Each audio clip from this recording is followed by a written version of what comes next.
We have something new that just showed up in the store today that I'm very excited to talk to you guys about. This is from the company Winspace. It has been a long time since I had them on the channel, but they have been a long time supporter of the channel. This is the brand new Winspace C5 AERO, their most recent bike they just launched. It's part of their endurance lineup, which we'll get into that in just a second. That they say that it's going to be a little bit more compliant, a little bit more comfortable, but with all the aero benefits out there. They're saying it's a shorter reach, a little bit taller head tube, but we'll get into all that in the details ahead. I'm very excited for this build because I always liked the idea of an endurance aero road bike. I think this is kind of ahead of its time. If you guys ever seen that guy on Instagram who's like, do you want to get faster on your road bike? You know that guy? I think he's does very good content. And he's very smart and very fast. But there's a lot of studies been shown that we are not all professional road bikers out there. And a lot of us can't even touch our own toes. Like me, I cannot touch my own toes. I'm not flexible. I'm 200 pounds of a man, and I just like riding bikes for fun, and I have a belly. So, that being said, you're only as aero as long as you can stay aero. It doesn't make sense for me to be riding a slammed down aero road bike if I can't hold that position for long because I'll just sit up and then the aero benefits get negated. So if you get on a bicycle that's comfortable for you, that you're able to ride for longer in a comfortable position, you'll be faster on that bicycle. So let's go ahead and get this thing unboxed right now.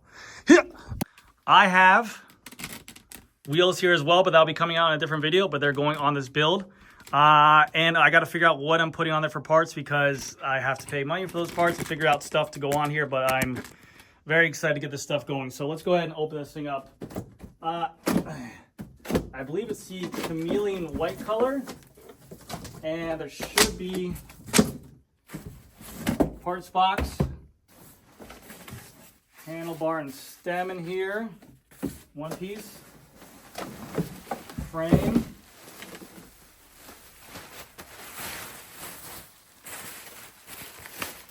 ooh, ooh, ooh, ooh, ooh. Yeah. Woo! Damn. Talk about a thick, chunky boy. That's a thick, chunky boy. Beautiful paint scheme on here. C5 AERO retails for $1,480, which is pretty competitive for frame prices nowadays. Then I have a 10% discount code GC Performance 10, which gets you 10% off, saving $148, bringing it down to, you guys do the math at home, but a really good looking color scheme. T47 threaded BB. We'll show you guys all the details on that. And also Toray 800 for carbon fiber. The fork on here is massive. It's very chunky, very big, very aerodynamic, as they say. They gave a wind tunnel test on their website, but it didn't reference to what it was faster of. Let me read it to you guys real quick. This is directly from their website. It says, wind tunnel testing. Wind tunnel tests show C5 AERO, that bike right there, is 4.6 watts more efficient and 5 minutes faster over a 100-kilometer ride with a 40-kilometer crosswind. I don't know what's faster than. Maybe the T1500 Gen 2, maybe the C5 regular. I don't know, but just know that it's faster. Also, they do X-ray inspections, and it's a one-piece molding, so they say that it is better for longevity and a little bit more compliant by doing so. Let's get this thing fully unboxed, all right? Yeah. Baby. Well, I'm gonna keep that down there. That's a beautiful color frame. Winspace has been stepping it up lately. All right, so let's see what we get inside the parts box here. We have our through axles, front and rear. This looks to be our steer plug. Nice. Looks like they reduced some weight on there. That's pretty cool. Nice holes in there. Headset cap, which we're not going to be using that one because that one looks dorky. Headset spacers, you guys don't need to see that. Bearings with the C collar to allow the integrated cables to run through. Different seat color, I'm guessing, for either alloy or carbon fiber, because I think the seat post inside here already has one. So different rails are different sizes. FSA, top cap on here. Ooh, it's clear chainstay mount to stop chain slap. Direct mount hanger. which I like that. See that? Rubber cover piece for seat posts, seat wedge, and is that seat wedge? No, that's seat wedge. What's that? The heck is that? Ooh, we gotta figure that out. Okay, cool. This little project. Here are the handlebars that'll be going on here. These are their own Zero SL handlebars that they usually send out with their billets. I think they're about $290. Very good quality bar. They work with the FSA headset. So if you ever need to put on a headset, as any bike that can accommodate an FSA headset on there can work with this handlebar. One thing is that I was supposed to get in a 38 by 110. It looks like I'm going with a 40 by 95. I guess they think I'm pretty fat, so whatever. It's pretty cool. Cable guides, we don't need those because we're professionals. And then we have some Garmin mount here for the handlebars, which is a cheap Garmin mount on here, but whatever. Now for the fun stuff, let's look at the seat posts. Nice thick 2x4 for seat posts. Aerodynamics. Yeah, this is the alloy rail one, so I'm guessing that's the carbon fiber because this is 7x7. See numbers? Carbon fiber is usually like 9x7. And look at this fork, dude. Okay. Look at the freaking fork stays on these things. Talk about aerodynamics. Hidden holes on the side. I like that. Nice job on the steer itself. I do like Winspace routing for their cables. Some companies do this, some companies do not, like Specialized have to fish this through this top thing. Winspace, you shove that front brake cable in there, it comes out of here every single time. It's guided, which is really nice. So I do enjoy that. Let me put this thing together and then we'll take a look at it. Well, while I got it undone, let's go ahead and take a look at this headset area.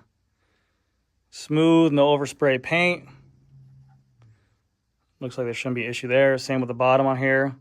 Now they said it is a one-piece mold, so they said that it's a much easier process and a better inside. They also say they x-ray their frames to make sure there's no voids or anything like that inside of there, which is always nice. But again, a really good-looking AERO frame. Seat posts, that looks like a nice area as well. Just bang my ring on there. That's always a fun time. Nice fitment on there. That's always nice. BB area. Threaded T47 shouldn't give us any issues on there. Got a nice little lip right there, but that doesn't look like it's an issue. Check other side. The frame can fit up to a 32C tire clearance on here. And some of you guys might be asking me, well, what's the difference between this and their T1550 Gen 2? The 1550 is pretty much like an all-out stiff crit machine. Very, very stiff bike.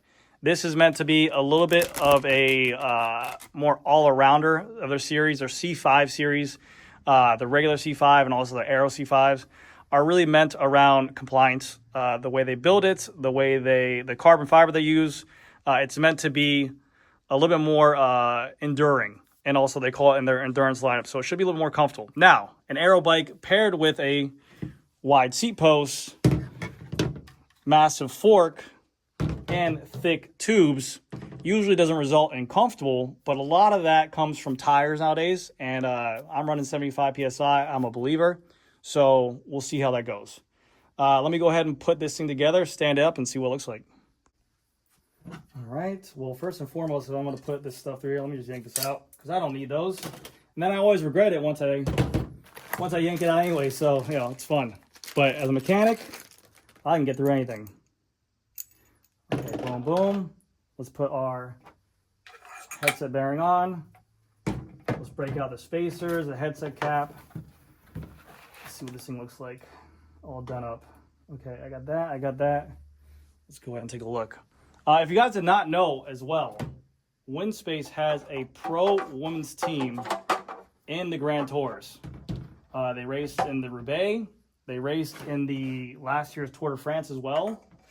So they are really looking to go ahead and stick around and make a mark on there. Winspace also has a 3-year warranty for frames, 2-year warranty for wheels, and a 1-year warranty on accessories. That might cause an issue right there, but we'll see, because that bearing is setting pretty low. And sometimes when that bearing isn't high enough, like that seat, like look at that. Look how low that is. Sometimes once you put that on there and you crimp it down, it can cause binding. Sometimes you need those little C spacers on there, but we'll figure that out once the bill gets there. Bearings or spacers. I think this was front. Yeah, I'm an idiot. I'm an idiot, but we are all friends here. Money. Oh no, don't.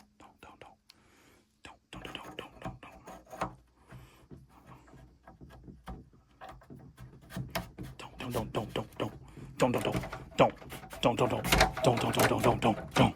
Yeah. Get on there, boy. Come on now. There we go. Hell yeah.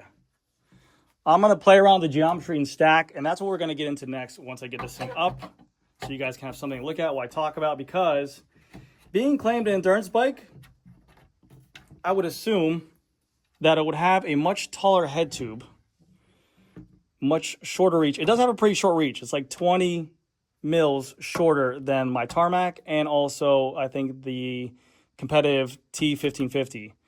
But the head tube size is smaller, at least on the geometry site, compared to the T1550.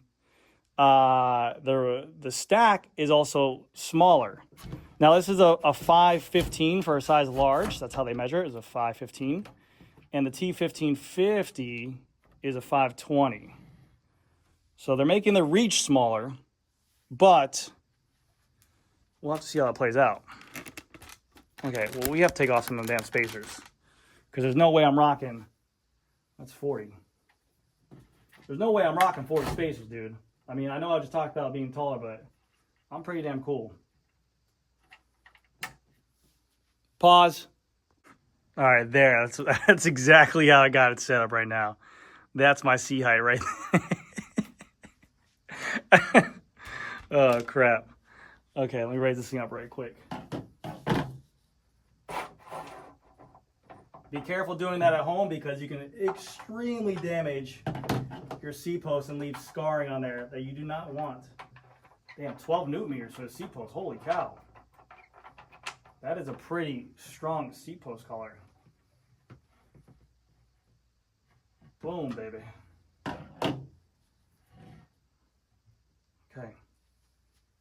So, as it stands right there, this is what the final product looks like. And you can already tell they have their elongated T-tail on here, again, to help with aerodynamics and also compliance. A little bit lower seat stays to help with that compliance. The fork is much more raked out than the other models on there to help with the geometry of the bike, to be a little bit more of an endurance bike. But let me go ahead and read you some of these specs of the geometry compared to the size. Now, I'm 6 foot, and this being this short reach, I would definitely want at least a 110, because I'm riding a 110 on my tarmac, and it has a much longer reach than this. But let's go ahead and see what this is. All right, so for the C5 AERO in the size large, which is 515, the reach is 387. And on the size large for the T1550, which is their more aggressive bike, the reach is 388. So right there, you're saving about 20 centimeters in length of reach. Stack on the C5 AERO is 557. Stack on the 1550 is 560. So not a big difference there. Head tube length on the C5 AERO is 150. Head tube length on the, which is weird, on the 1550 is 155. So it's even taller on the 1550. So I would think in their endurance model bikes that the head tube, if they're claiming as endurance, I don't know what category they're going to, but the head tube would be a little bit taller to give you that geometry on there. really so far the only thing that's really screaming endurance or all-around bike is the shorter reach, because a lot more people will find that more comfortable. It is definitely significant being 20 centimeters shorter. And then even to compare it to my Tarmac SL8, the head tube, to give you guys an example. So again, so reach on this bike, the C5 AERO, is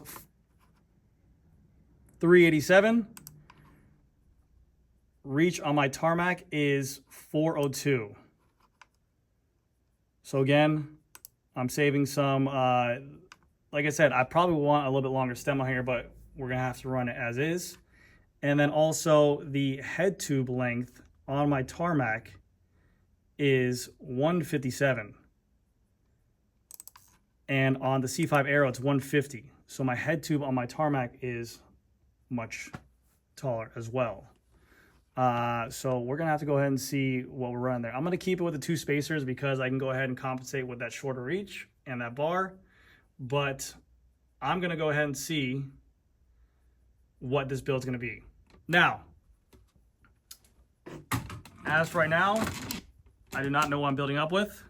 Let me know in the comment section what I should build up with. I already have wheels, which these are the brand new Hyper wheels that just came out, and they kind of quietly launched them, but they're called the Hyper Light. They are, I think, $1,800, but they are extremely lightweight, and we'll get into those in another video. But let me know what you guys think of this brand new bicycle. They have it in a ton of different color options. If you're looking for an endurance aero road bike at a pretty affordable price of $1,480 and getting it down to like that $1,350 price point, it's not a bad looking bike. I'm very curious to see how it rides and how it stacks up geometry wise to my bicycle. And we'll figure this out in a next video whenever I get time to go ahead and build this thing up. But very looking forward to this Winspace bike because I got to ride the Agile. I got to ride the T1550. And I'm just excited to see what this bicycle does. To be honest with you, Winspace, I think, was one of the pioneers in terms of the YouTube space, obviously with this, and they're one of the most popular products I see riding down here in terms of like China products for crit races, for group rides, especially in that Miami area. A lot of people like those wheels because they are still known to be super stiff and super responsive. So we'll go ahead and touch on that in a later video. But yes, very happy with the actual bike and how it came out and looks. It's an old school aero looking bike. Where all these companies are doing a do-it-all bicycle, it's refreshing to see an aero bike on here. So anyways, guys, that's going to do it for this video. Let me know in the comment section what you think, and we'll see you guys in the next one. Oh, shit, I forgot about the weight. Let me take this apart and weigh it because they said it claimed in at like 900 grams unpainted. We're going to weigh that right now. So the website claims 900 grams for a size medium unpainted. This is a size large, painted in white with all the hardware on there. I'm thinking over 1,000 grams easily. Oh yeah. Oh yeah. Take your guesses down in the comment section below. But we are at, in a world where everyone's obsessed with weight, 1,086 grams for a size large with derailleur hanger, braze on front derailleur, water ball bolts, and painted in chameleon white. All right, guys. I'll see you guys in the next video.